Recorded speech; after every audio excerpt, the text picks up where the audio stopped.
welcome to this week's edition of the Old Parachute Podcast. And I am joined today with Parachute Regiment, ex-Parachute Regiment soldier, ex-SAS trooper, author.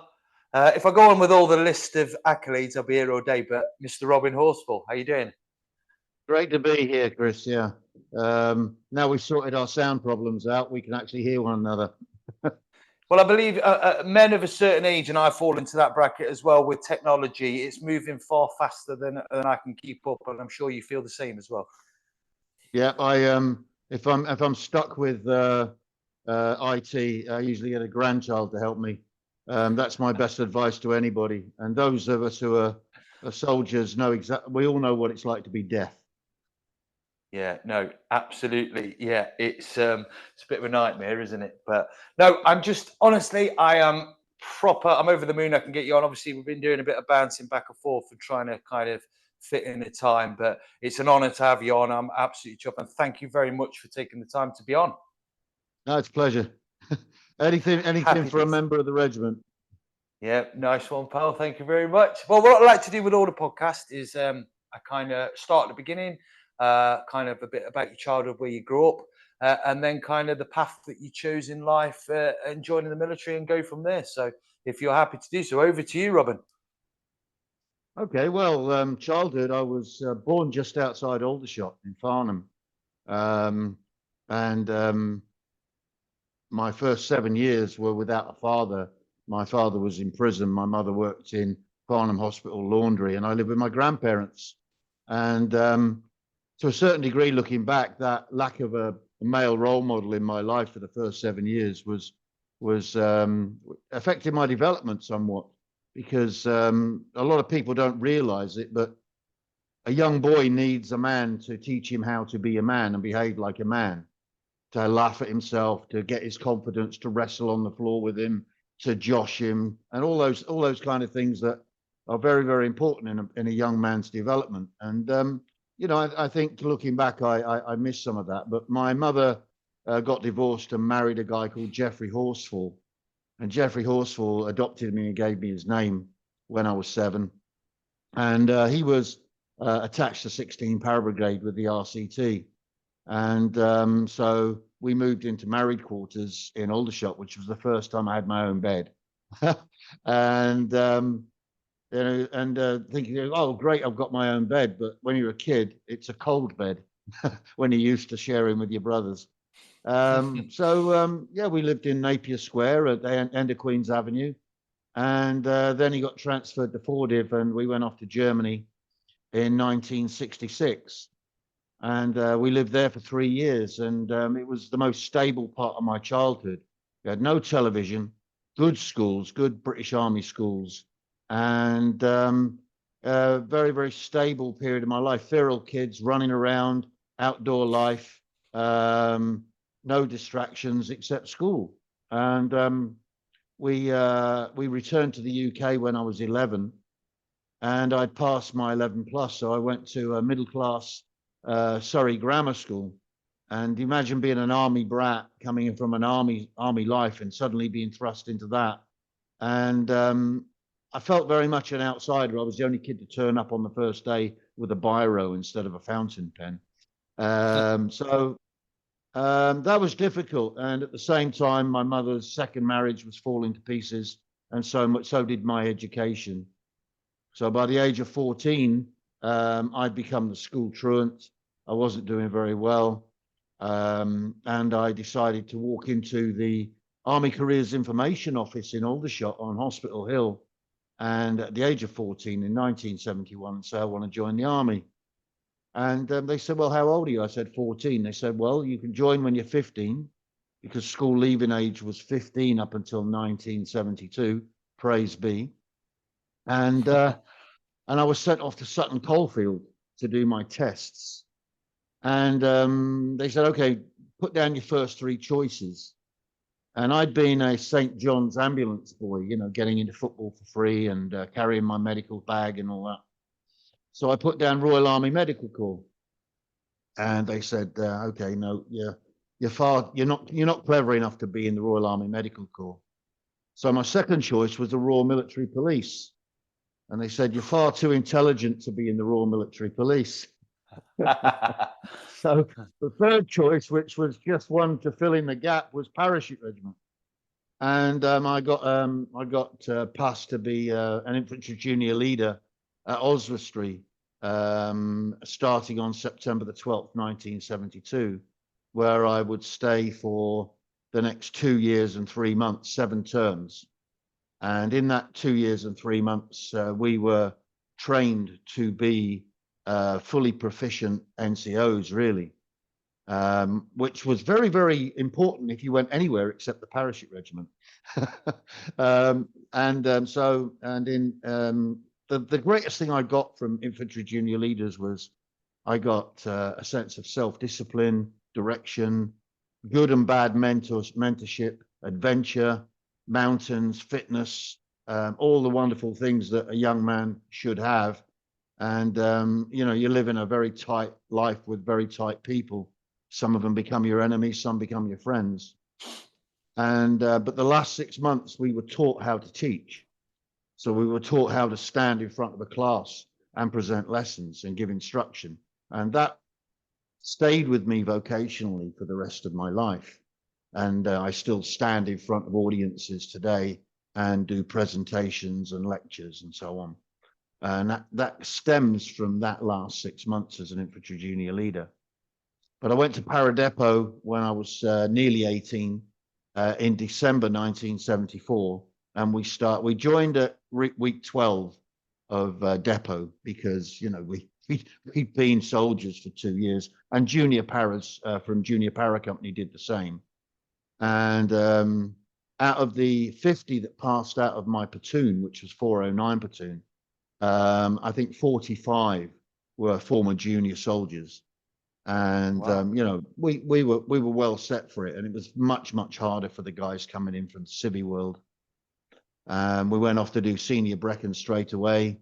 Then we carried on, did P Company. Then we went off to do our jumps. And I just after my 18th birthday, I passed out of depot in Aldershot. Very proud day. Got my wings. Had my photograph taken by the Dakota that was outside Browning Barracks, because Aldershot was the home of the British Army, but more importantly at that time, it had been the home of the Airborne Forces for nearly 40 years. And it was a wonderful, exciting place to be a young paratrooper, wearing your unique Denison camouflage, which separated you from the rest of the British Army, wearing your maroon beret, wearing your wings. And almost every soldier in the brigade, no matter what regiment he was from in Aldershot, was part of that maroon machine. So it was a great, and even the MPs that came down to town, had red berets and wings. So you were more inclined to do what they said when they wanted to put you in the back of the vehicle and take you back up the hill. So yeah, it was a great and wonderful place, and straight off to Ireland for a tour in '75 in the Ardoyne, and it goes on from there. Yeah, no, excellent. I mean, Aldershot, like you say, I was lucky enough to serve there for only about 18 months because I joined like 97. So obviously they moved to Colchester then. But yeah, so Yeah. my experience with their Aldershot was very, very limited. And I never went through the kind of junior leaders or the boy soldiers thing. I joined at 17. So I remember the lads that had come through that route, they were already they were helping the lads that had just come straight from Civvy Street because, like you say, they've already had maybe a year, 2 years at that stage. You know what? I think obviously you had to leave when I left school. It was 16, but they had a year of kind of already being a soldier and the basics. Yeah. We had. I mean, I went to C Company or D Company. I can't quite remember. As 9 platoon. So 9 platoon would have been C Company, wouldn't it? Under Hamish Fletcher and Pete Richards and Rooster Barber. And, you're 18, you're out on patrol, and you've got some of the most amazing people as your big brothers, as your leaders, and the most amazing sense of integrity as well, because if there was a problem, you sorted it out with your fists.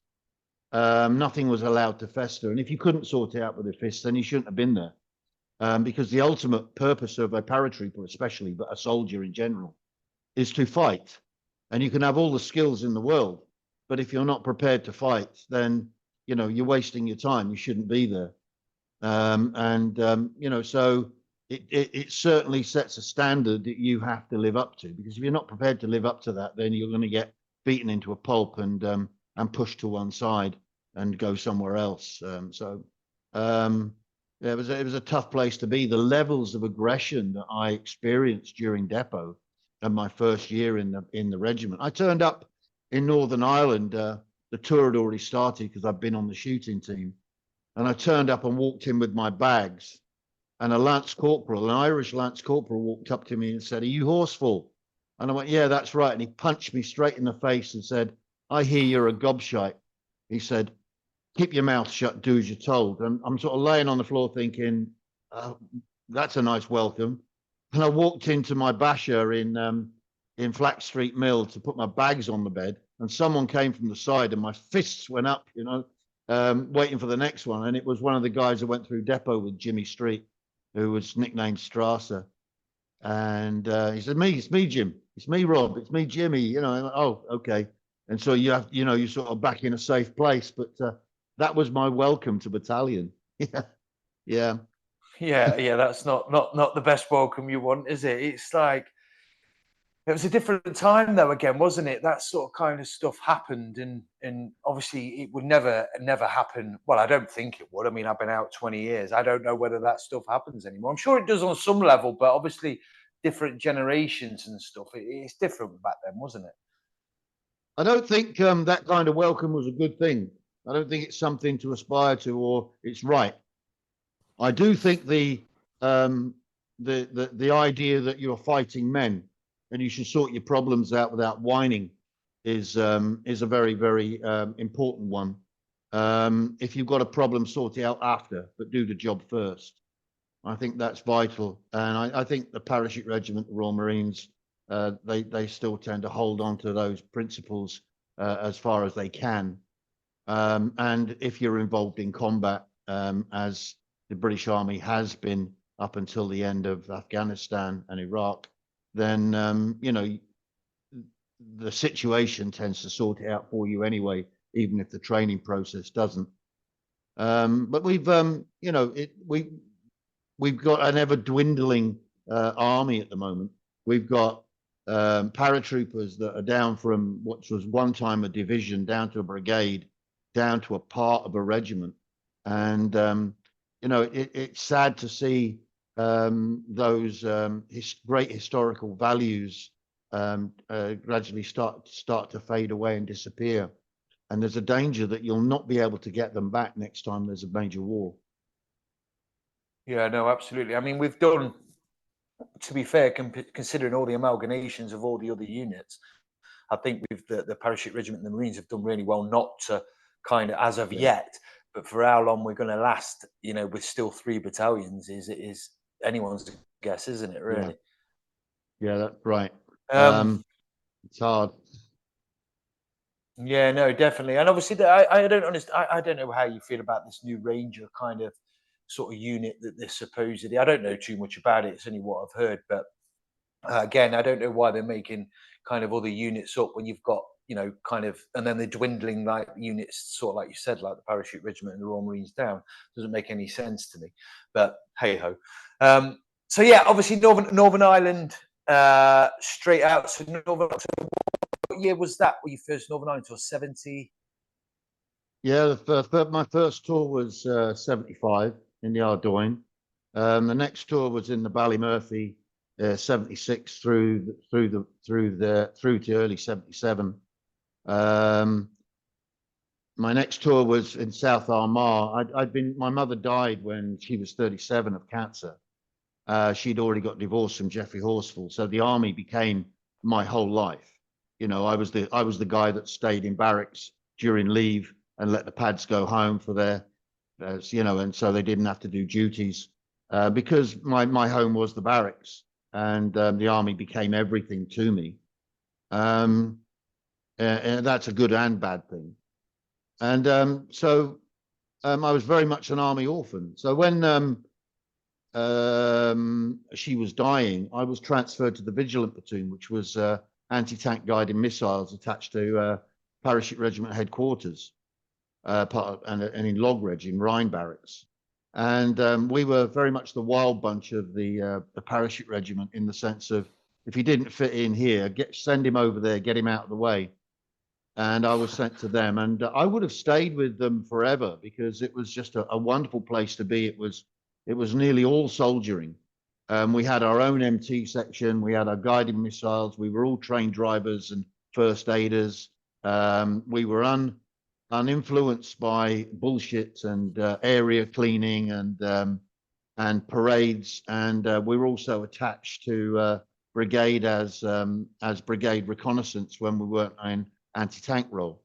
So it was a great place to be. But then Milan missile came in, and it went to the anti-tank platoons, and so we were no longer required. So we were disbanded, and we were told we could go wherever we wanted. And so I said, I wanted to go back to 2 Para, and they said, yeah, that's fine. And they said, and some guys said I wanted to go to the Royal Engineers, some said I want to go to the REME, and all sorts of people did different things. But we were attached to 1 Para for a tour of South Armagh before the disbandment. It was a great tour. We were still very much operating on our own, out on the ground all the time, keeping away from the RSM. And then they changed their mind. Well, if you promise somebody something and then you change your mind, you're a bastard. If you say no to somebody and then you change your mind, you're a hero. But they'd promised something. So just to cock a snoot at authority to go like that, I went up to the battalion clerk's office, where Al Slater was battalion clerk, and said, I want to put in my papers to go to the SAS. And there was a battalion clerk at the back called Bosley, was from Yorkshire. And he said, I don't know why you're doing that, Horsfall. You're far too young. You'll come back with your tail between your legs, you fucking wanker. And he was nearly right. And there's always one of them, always one of them.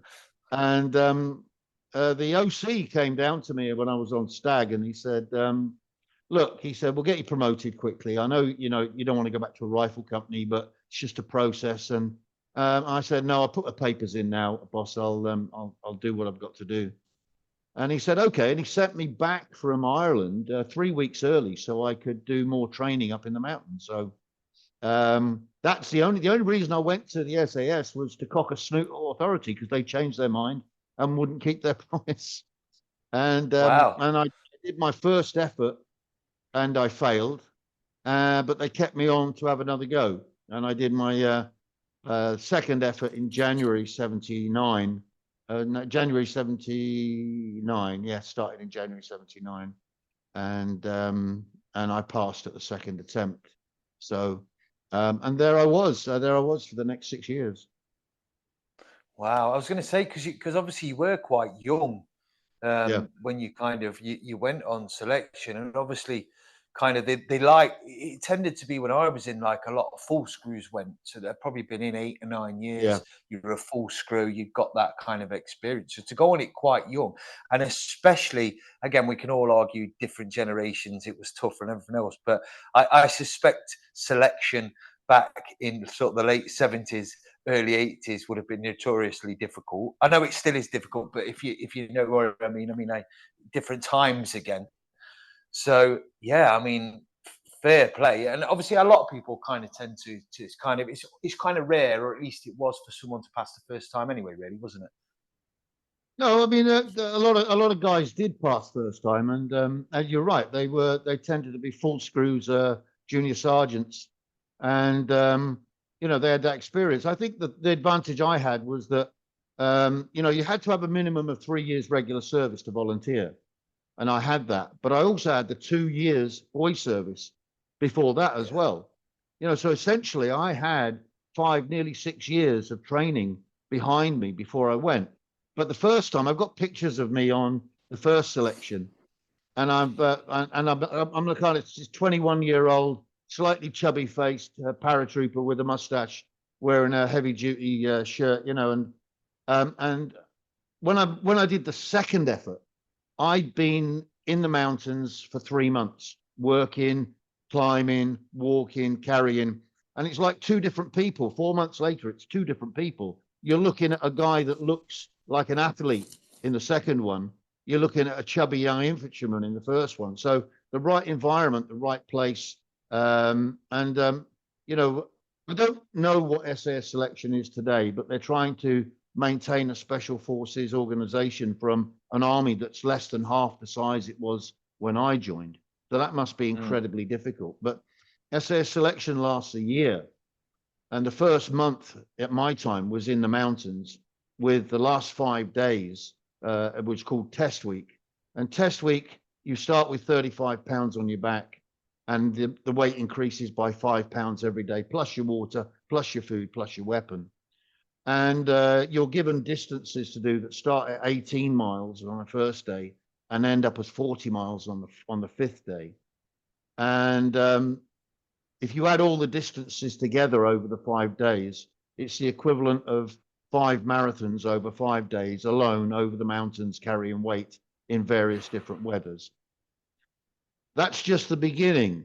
If you pass that, and about 10 to 12% of people pass that, then you go on to do continuation training. And most of continuation training in my time took place in the jungle in Belize. And you're in 4 or 5 man patrols, and you live in the jungle for 4 weeks. And if you come through that phase, then you go on to do the combat survival instructors course. And the last week of that, you're thrown out on the ground with almost nothing except clothes and a button compass. And you're given places to get to alone or with a partner over the next week. 1,500 men chase you, and then you get captured and you get tactically questioned for 24 hours. And if you pass that and you're already a paratrooper, you get your cap badge. If you're not, you go off to do your basic jumps. You get your cap badge and you join the squadron, but you're on probation for 6 months. And then you have to pass a personal skill and a troop skill. Well, my personal skill was a paramedic. So I was one of the earliest qualified paramedics in the United Kingdom, REMT. Wow. And my troop skill was as a mountain climber. And at the end of 12 months, exactly from the day you start, you get qualified and you get special forces pay. And then you're reassessed 2 years later. So it's if they made a television program, a real television program about the real selection, it would be the dullest, most boring program in the world, because there's no coercion, there's no shouting, there's no depot type guys running around screaming at people. There's the job, you're working alone, go off and do it. If you don't do it, you go home. End of story. That's it. You know, I admire the people that do the entertainment programs on telly. I just wish they wouldn't associate it with the SAS. Yeah, it's famously, like you say, it's kind of, they need special forces soldiers. I see the Reg Cup there. Yeah, I saw the 2 Para Cup.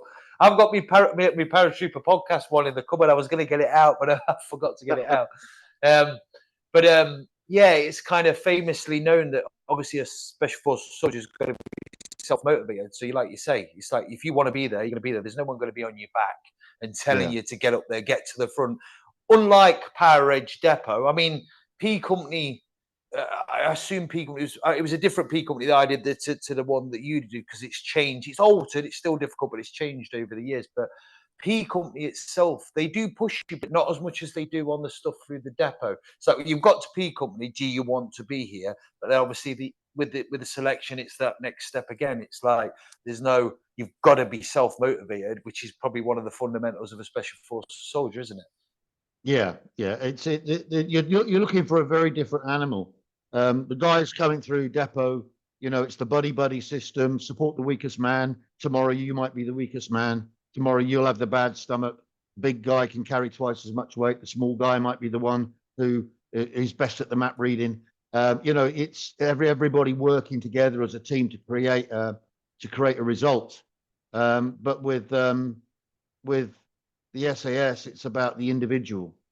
It's about the individual creating the result. It's about the individual taking the responsibility for other people. It's about the individual being put on the ground and being given 50 50 indigenous troops in Africa, in Asia, anywhere in the world, and said, okay, take over this and make it work. And you do. And it's amazing what we're capable of when we're given the responsibility to do such things. So a lot of the time it's having the confidence to work alone, or being thrust into a situation where there's nobody but you. It's a bit like the medic in a war. Medic in a war, he's been taught stuff. He's never done it because it's too dangerous to do, but he's the only person between the casualty and God. So he has to give it a shot, and he finds it works, and sometimes it doesn't. But you know, that's the sort of situations you come across. I did 2 tours of Ireland with the SAS.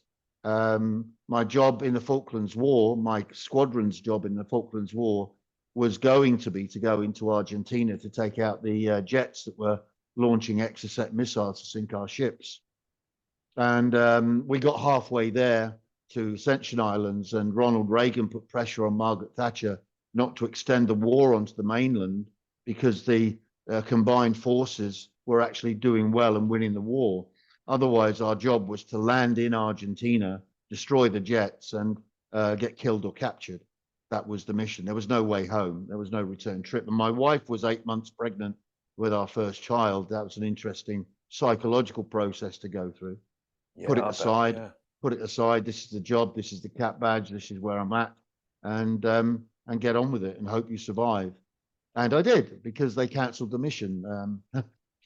And I'm around today as a result of that. I honestly believe so. But the choice of getting onto the vehicle, getting onto the airplane, knowing what the mission is, and being prepared to go forward was a huge personal test, without a doubt.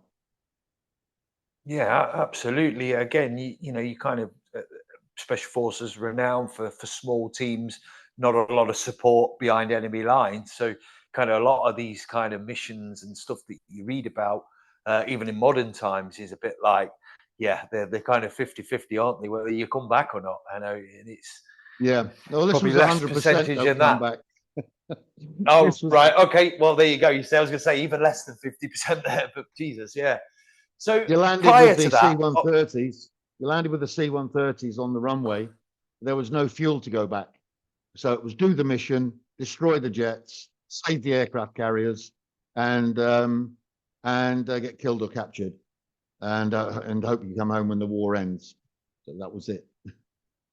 wow, yeah, there's not a lot, or attempt to tab out of there if possible. Would that have been an option? Yeah, there's we were quite good at map reading. It said ANDES down the middle of the map. Andes. Yeah, that'd be a struggle, wouldn't it? so, Yeah, so it was I killed or suppose, captured. It really was. yeah, God, yeah, it's kind of a briefing for a mission that you kind of don't want to hear, isn't it? But I suppose prior to that, like we talk about off air, kind of, I don't know how much you could talk about it or how much you want to talk about it. Obviously, you'd not been in the SES long when the Iranian embassy kind of was thrust into the kind of the world. And Yeah. as I said to you, kind of, you know, off air, as a young kid, I mean, I was born in 1980 without making you trying to feel too old, but I was born in 80. But obviously, as a 6, 7, 8 year old kid, I remember seeing it because my dad used to go on about it. So yeah, you'd not been in the SES long when that had actually kicked off in 80, then had you? By a year? Yeah, well, I'd started selection in the January of '79. Got badged in the summer of '79, and so I was with the squadron, and then I got leishmaniasis. So so I ended up at the Cambridge Military Hospital in Aldershot getting treated for that for quite a while. Then I joined the squadron in Northern Ireland just before Christmas, and came back from Northern Ireland, and we took over the counter-terrorist team, the Pagoda team, which was a rotation. So every squadron did it every 6 months.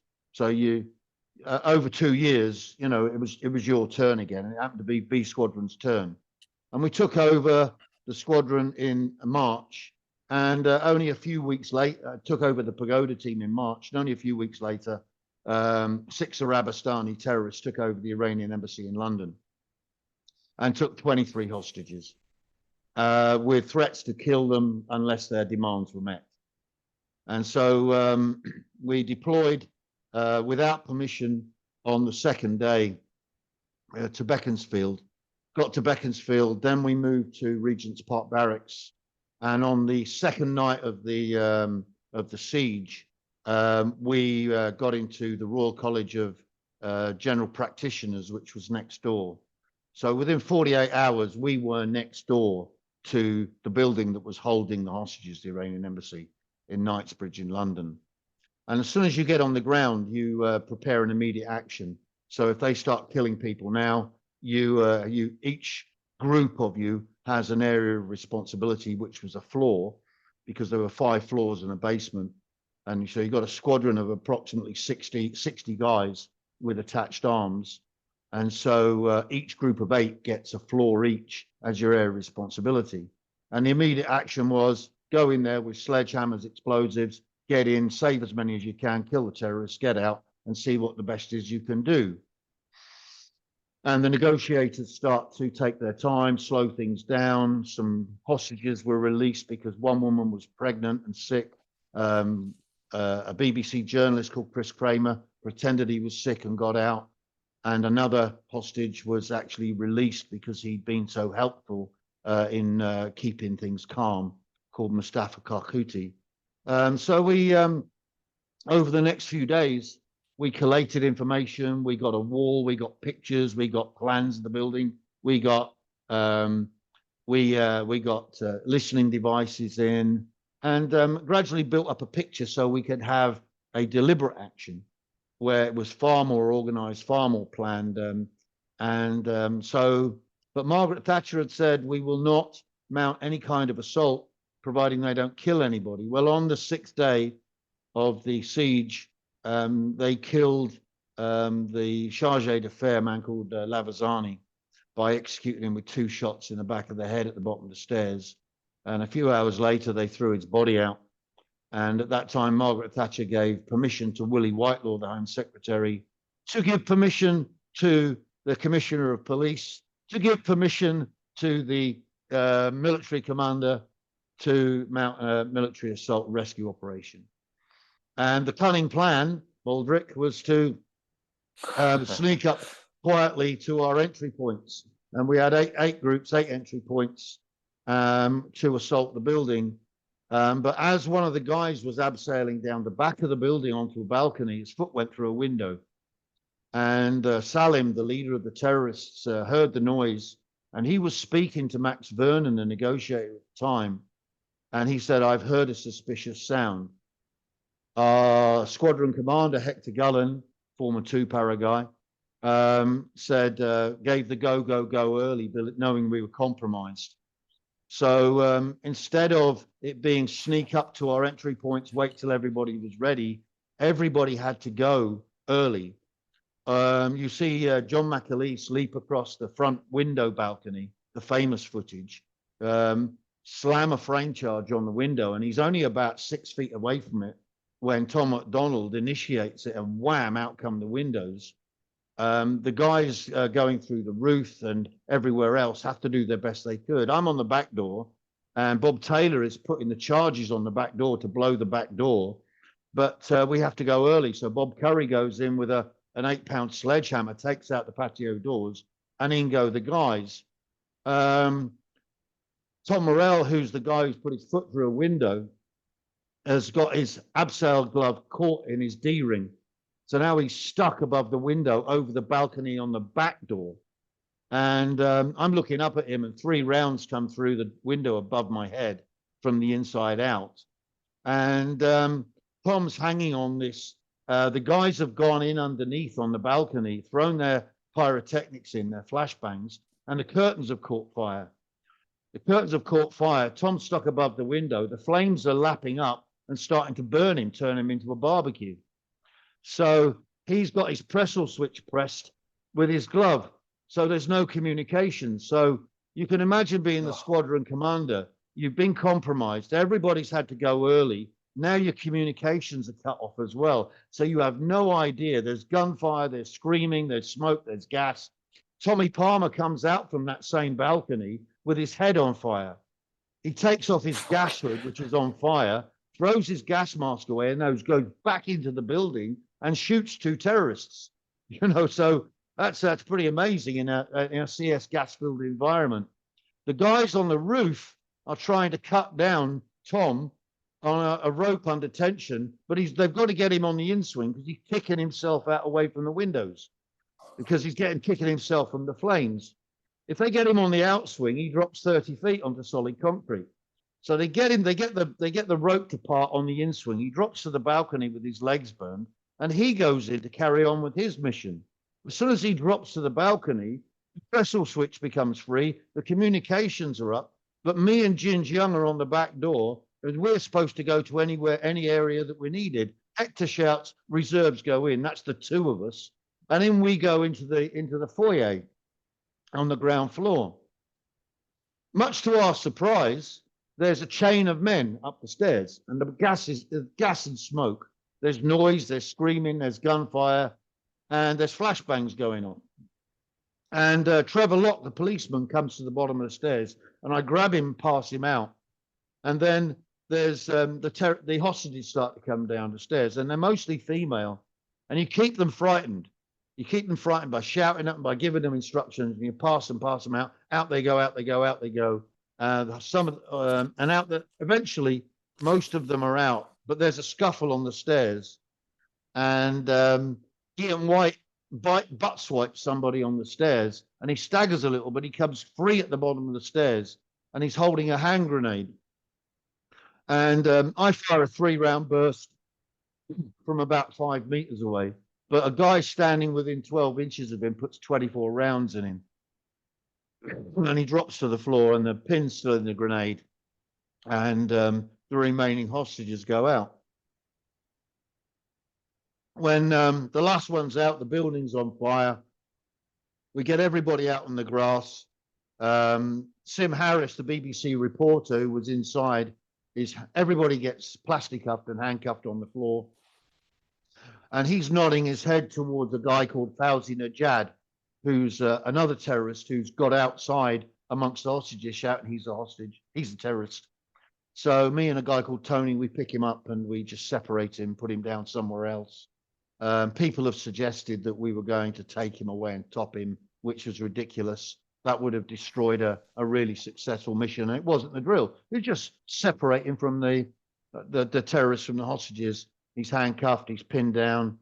The situation's handed over to the police, and we walk back into the building next door and start to get ready to move out. Willie Whitelaw comes to see us, the Home Secretary.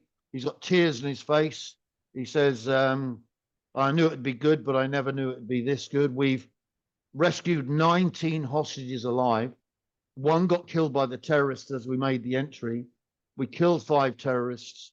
We captured 1, and we did it in 7 minutes from the go. So all in all, a very good operation. He then wants to take us outside to the world's press and parade us. But Hector Gullen says, no, we don't do that. We operate undercover in Northern Ireland. We can't have our faces shown. And later that afternoon, after packing everything, we climb into a big yellow Pantechnicon truck and we slip away to Regent's Park Barracks. Margaret Thatcher comes to see us. We watch ourselves on the 10 o'clock news, and she's there. And John McAleese, who's sitting behind her, he can't see the TV. So he says, hey, Hen, will you get your fucking head out of the way? I cannot see myself on the telly. And she steps aside and says, oh, sorry. And it's quite nice to meet her. She thanks us all individually for the mission. And that night we slide back to Hereford and get ready to go again the following day if there's a need. That's the mission. Wow. I mean, like, that's the first time I've heard it in that detail. I suppose that just kind of goes to show you that the best, because I've read about it and stuff. Obviously, you would have gone through rehearsals, or there was probably a lot of rehearsals and Yeah. obviously a massive amount of planning. But then plans are great, and then as soon as it gets tits up, it's literally it's kind of different, isn't it? And that's how quickly it can change in a blink of an eye, isn't it? Yeah. Well, we practiced intensely. I mean, after the Munich debacle in 1972, the Olympic Games, when GSG-9 tried to rescue the Israeli athletes from the PLO, it all went wrong. Lots of people died, and so the British invested in training the Pagoda team up over the next 7 years, and that training and preparation and investment came back in spades after that mission, because for the next 20 years, we never had a hostage terrorist situation in the United Kingdom again. So it stopped it happening for the long-term future. And we trained teams around the world after that as well to do the same thing. It also brought the SAS into the public domain. We'd been, you know, Fred Carnot's army in Darkest Herefordshire, unheard of and unknown even by people in the army. And that wasn't necessarily a good thing, because people started to believe their own press. People started to turn up as a result of that fame to join, rather than, so, you know, change is inevitable. But you know, it was a change that didn't, it was a change that I wasn't that comfortable with. Things went away from soldiering towards special forces pay, money, promotion, and things like that. So it became a very different animal after 1980. Oh well, that's interesting. I suppose I never really thought of it from that perspective. I just kind of thought that, you know, it was a good thing because it kind of was the calling card to the world. It was like, look, this is our special forces, and like you said, quite rightly so, there was no hostage situations after that because of a result Yeah. of like, why would you fuck about with them, so to speak. But obviously the stuff behind closed doors and sort of politics behind it, obviously, yeah, inevitably it's going to change things, isn't it? Like you said. Yeah. I mean, it's all done in detail in my autobiography, Fighting Scared. You know, because, you know, you can't get the whole story and the subtleness of everything in a podcast in 30 minutes, no more than you can get a book into a 90-minute film. So later in my life, I wanted to sit down and write the whole story, because, you know, we missed some of that way back at the beginning when we started talking. But I was the archetypal lonely, bullied, isolated kid, you know, with very few friends. And so there was a huge personal struggle to fit in my particular case. And I referred briefly to it as, I blamed some of it on the lack of having a father in my first 7 years of life. So yeah, so there's a much deeper story that goes behind that gas 'em, bash 'em, and smash 'em stuff. And as you become more confident later in life, I've come across colleagues and friends that I'm still in touch with from those days, and it's interesting to discover how much we have in common that we never ever allowed to be seen. It comes out later when you're not so worried about what other people think. Yeah, no, fair play. I have read the book, by the way. I read the book, gosh, a few years ago now, because it's been out for a while, hasn't it? It was published in 2002, and Yeah. it's still selling very, very well on Amazon. And I get people buy it signed off my webpage sometimes. So premium cost. But if you want the cheap version, go to Amazon. Yeah, I did. I must have read it about 10 years ago. I read it on holiday, and I was fascinated by it. And then, say, I've been trying to pin you down for a while with the podcast, because obviously, Yeah. you know, I'd read the book and everything else. But I suppose, yeah, where was I going to go with that now? I was going to, what was I? The next, the funny thing is there that you were saying is, I've just linked, like one of the sponsors is called Pagoda, and it's run by an ex-22 lad, an ex-2 lad. You'll probably know him. But I've noticed the link. It's called Pagoda, and it's watches. He does Yeah. watches. I don't know if you've heard of the company, but I've just made the link that the counter-terrorism team was called the Pagoda team, and I didn't know that. Yeah, it's a new one to me. It's a new one to me. As you say, I I do run all over the place. I just came back from Constance in the south of Germany on the Swiss border, talking to some of the leaders in the arms industry, doing a presentation for them. And the week before, I was at Trinity House in by the Tower of London, talking to a group of executives there as well.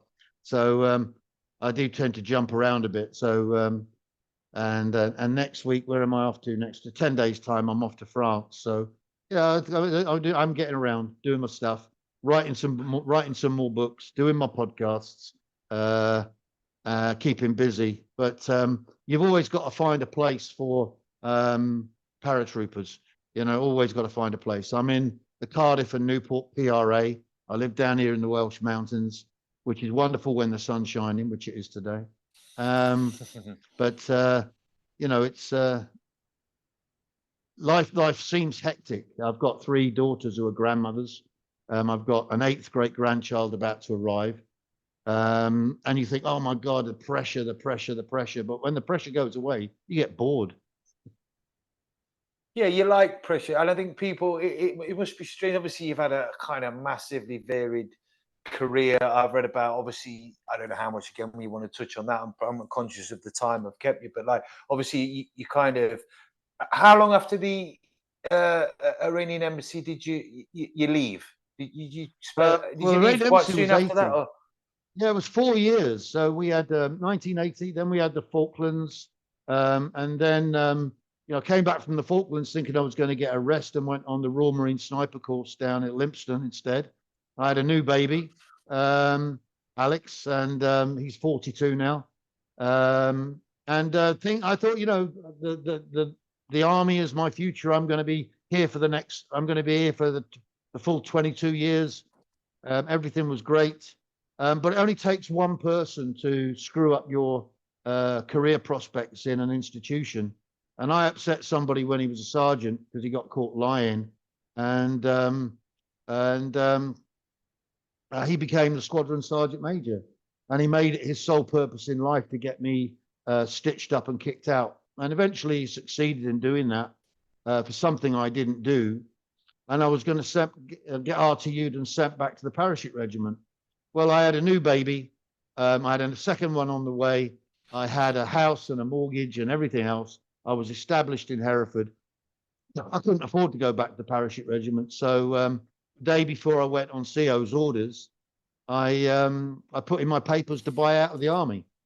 I was essentially taking control of the situation, and I wasn't going to go away with my tail between my legs for something I hadn't done.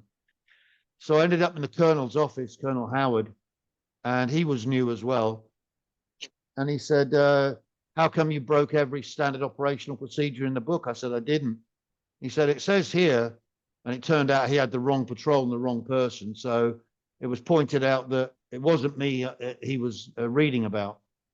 Well, he said, well, you haven't done anything wrong this time, Horsfall. He said, but you've been walking on a razor blade for a long time, and I have no alternative but to send you back to the Parachute Regiment.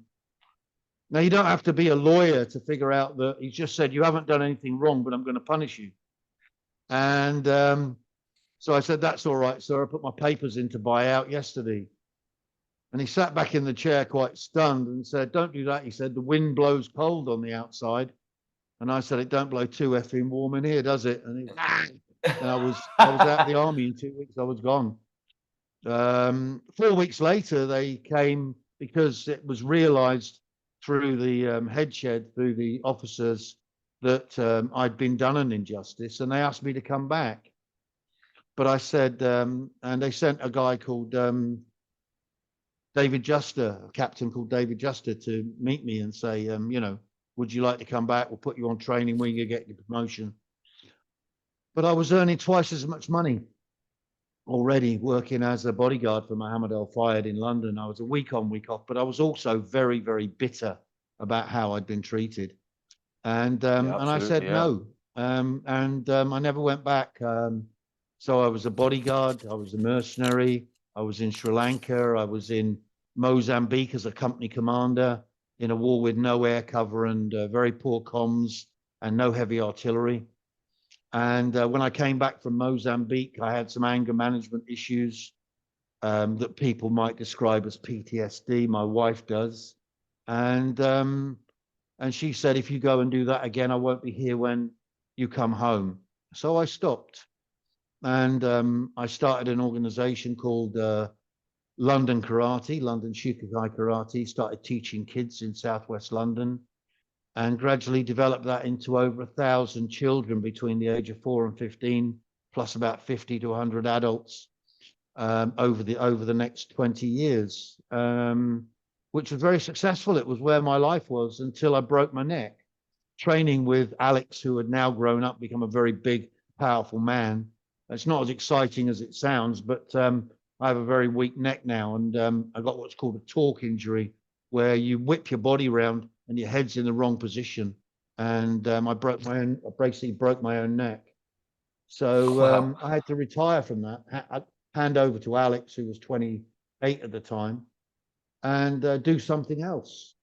What can you do? You can't. Your life's been gas and basham and smasham and martial arts and physical, and you can't do it. So I went to UCAS and applied to go to Surrey University to do creative writing and English literature, and graduated when I was 59.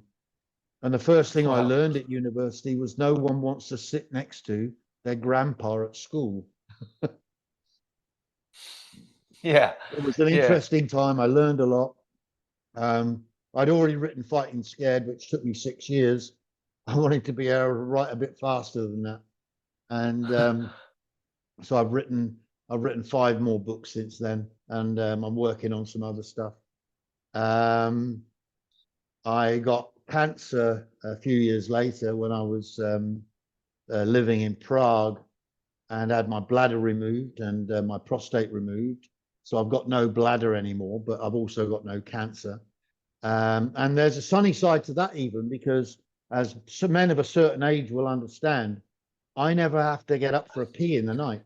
I've got a bag that goes down the side of the bed, and I can stay in bed and watch telly until 12 o'clock and watch the rugby and not have to move. So there's even a sunny side to that. And I counsel people about cancer and end of life experiences privately, not through any public organization.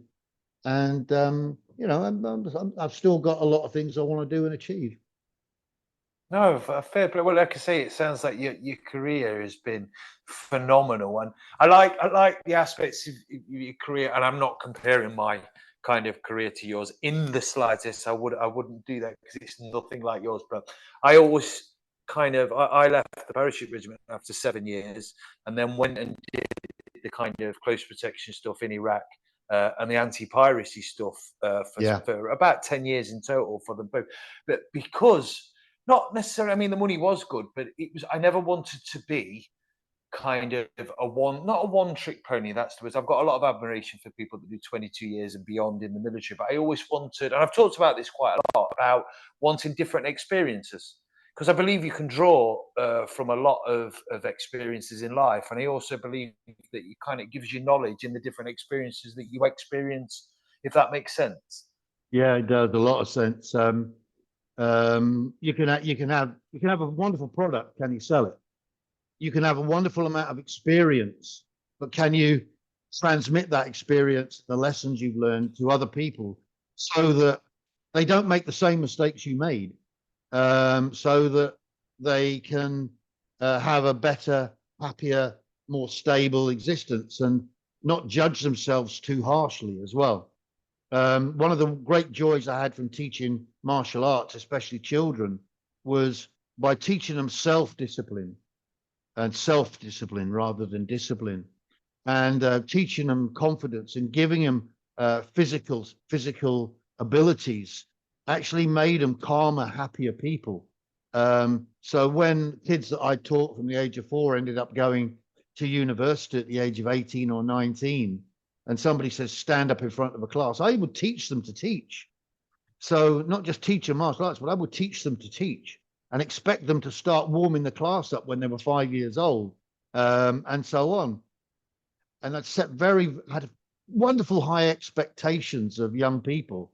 And if we have high expectations of them, it's absolutely amazing what they actually can achieve. Going back to the 15-year-olds that I joined the army with in 1972, all of us leaving school with no qualifications, and yet such high potential levels that it seemed to be invisible these days. The wonderful thing I had at that time was opportunity.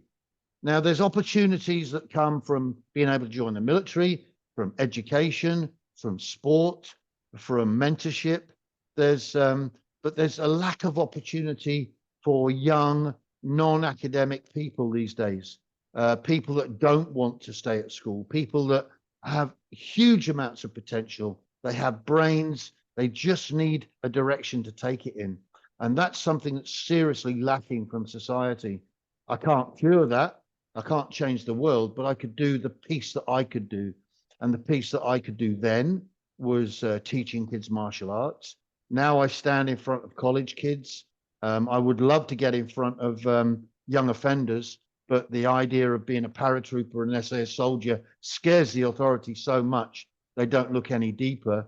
They think I'm going to go in there and encourage violence, whereas in fact, I'd probably be trying to encourage people to be more introspective, to look at themselves, to change direction, and to realize the potential that they really, really have. Some of the best attributes of soldiers tend to be similar to the best attributes of criminals, strangely enough. No, I quite believe it. And like I say, it's a crazy thing how a lot of people that join the military, they're on that fine line between going one way or another. And that seems to be a very, very common denominator between a lot of the guests that I've had on. I've had Billy Billingham on, I've had Mick Hawkes on, and they all kind of say the same sort of thing. It's academically not brilliant at all. And I don't fall into their category, but with the academic side, I left school with no qualifications, and I found as well that people tend to learn differently. The school system is very geared at people learning as a whole, and 80, probably 65, 70% of people learn that way, but there's a big percentage of kids and young adults that don't learn that way, and like you say, they learn practically, and it's about how they don't seem to take that into account and sort of steer them in the direction that they could be steered and sort of utilize it enough, do they? Yeah. My oldest son, Alex, is dyslexic and epileptic, so he could never have joined the military. He's now he's 42. He's one of the most marvelous teachers in the world of martial arts, especially with disabled children, with a great emphasis on autism. I can't recommend him highly enough for those attributes, and so proud of him. And yet, when he was at school, because of his dyslexia, he was considered to be below average, and he's far from that. His IQ was measured at 127 when he was at 19, 18, I think. So it's Wow. I've got an oldest daughter from my wife's first marriage, and she's autistic, and she does the most incredible art that people should pay huge amounts of money for. Who's the cleverest person? The person who invents a spaceship or builds a spaceship, or the person who turns a piece of wood into a dolphin? They're different forms of intelligence. They're different attributes, they're different skills, which is what makes humans such wonderful things. And when we all combine together with all those skills, we all benefit from them.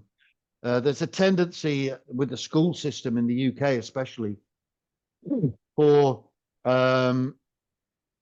if you don't go through those academic steps these days, there's no other place for you but the till in Tesco. And that's not fair, because it's a waste of a huge amount of potential.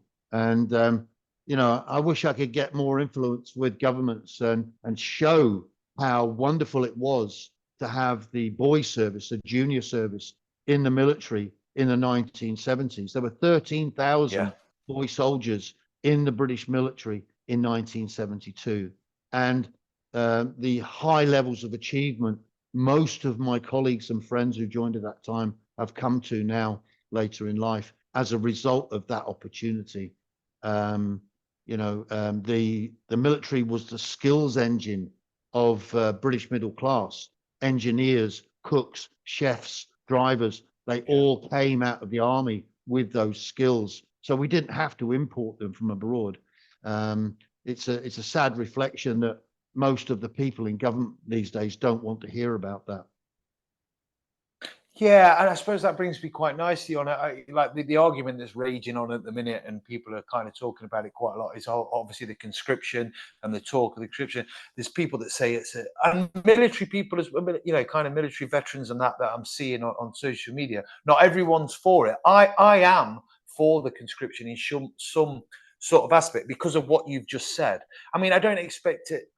To be like you join up, you do this year or whatever they're planning, and then go sent to a battlefield in some, you know, godforsaken place, you know, across the other side of the world. But for the skills that you've just talked about, like you were taught with boy soldiers and stuff like that, I think it'd be absolutely brilliant for the younger generation. And it would, I honestly believe that if you exposed a lot of the younger generation to the kind of stuff that you learn early on in the military, I believe a big percentage would probably end up staying and making massive careers out of it. I don't know what your thoughts are on Well, I wrote a piece about it. I get about 1 million followers every week on LinkedIn. So if people want to hear what I wrote, you know, in some depth, I copy it into Facebook as well. But I wrote about this when Sunak mentioned it. And I don't think you need to bring back the draft.